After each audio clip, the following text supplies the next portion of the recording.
Welcome back to our channel. Today, we're diving into the fascinating lore of Lilith, a mystical figure intertwined with ancient mythology in biblical interpretations.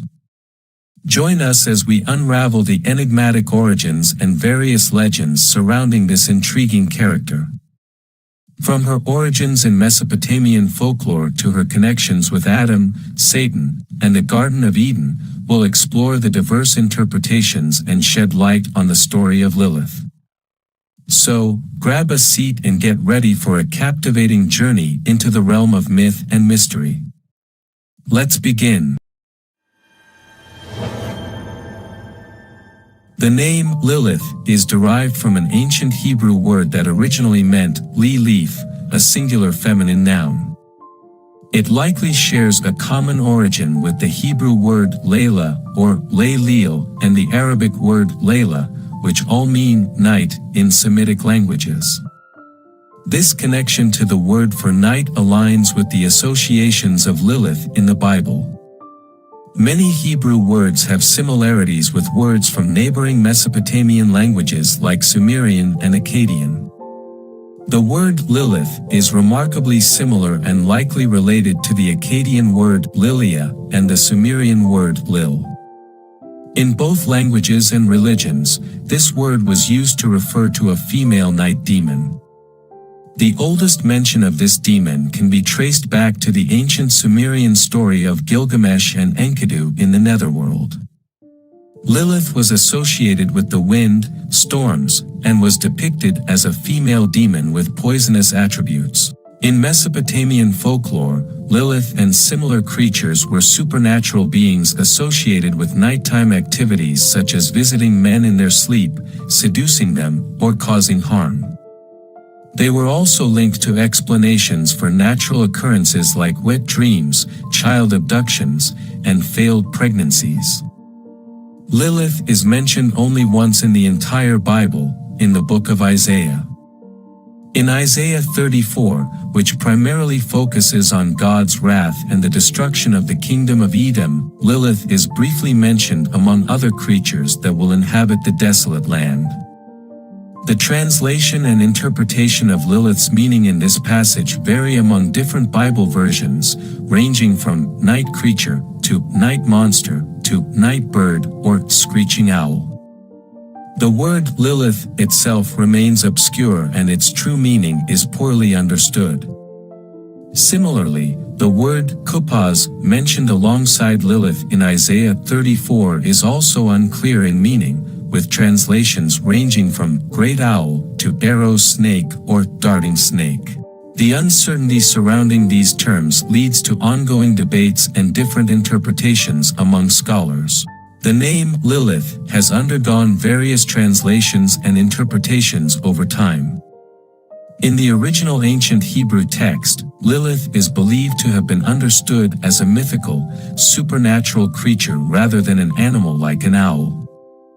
Greek translations of the Hebrew text referred to Lilith as an Ono centaur or Lamia, both mythical creatures with supernatural qualities.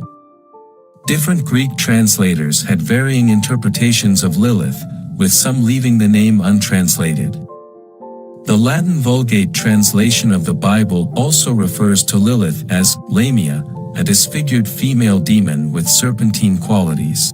The oldest discovered text of Isaiah 34 verse 14, known as the Great Isaiah Scroll from the Dead Sea Scrolls, presents Lilith in the plural form, suggesting the existence of multiple Lilith-like beings.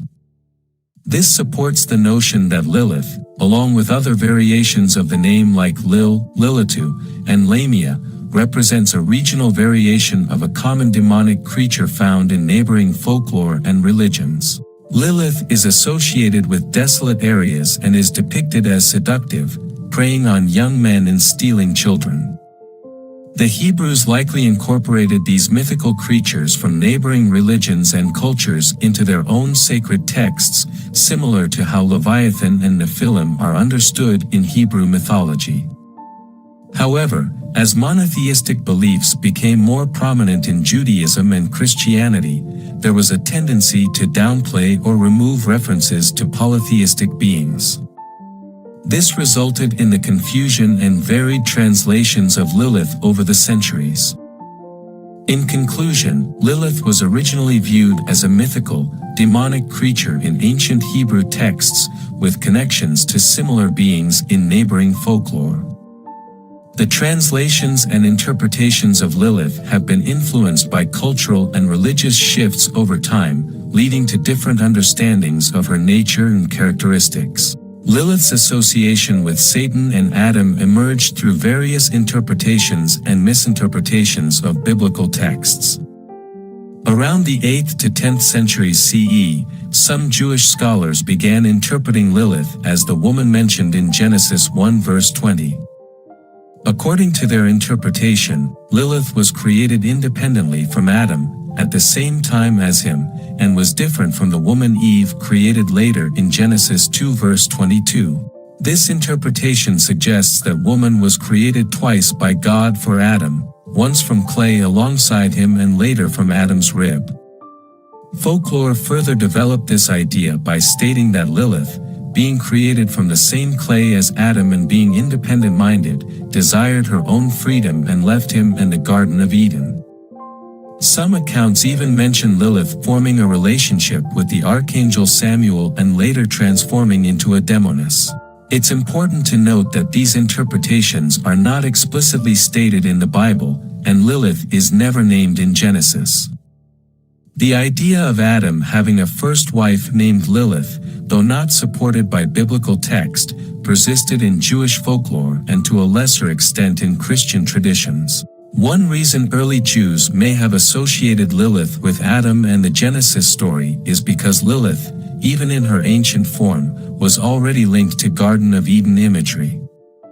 Additionally, similarities can be observed between the Genesis narrative and the ancient Sumerian text of Gilgamesh and Enkidu, suggesting a shared origin or influence. Another factor that contributed to Lilith being associated with Adam and the Genesis story was a misinterpretation of the biblical text. Genesis, specifically, was written by multiple authors and later spliced together into a single book. Different authors, denoted as P, Elohim, and J, Yahweh, presented different versions of the creation story, leading to two conflicting accounts. Some readers, unaware of this splicing, mistakenly interpreted it as God creating woman twice instead of two versions of the same story. The interpretation of Lilith as Adam's first wife arose from this misunderstanding and misinterpretation of the text. The complex and sometimes conflicting nature of biblical texts, compounded by the blending of various authorial voices, can make it challenging to unravel the true meaning behind these stories. Nonetheless, Lilith's history, like that of other entities such as Leviathan, Nephilim, and Behemoth, is intricate and subject to interpretation. Thank you for watching. We hope you have gained insights into the Bible through this discussion. Please consider subscribing and clicking on the notification icon for future updates. Stay tuned for more episodes where we delve into critical issues found in the Bible.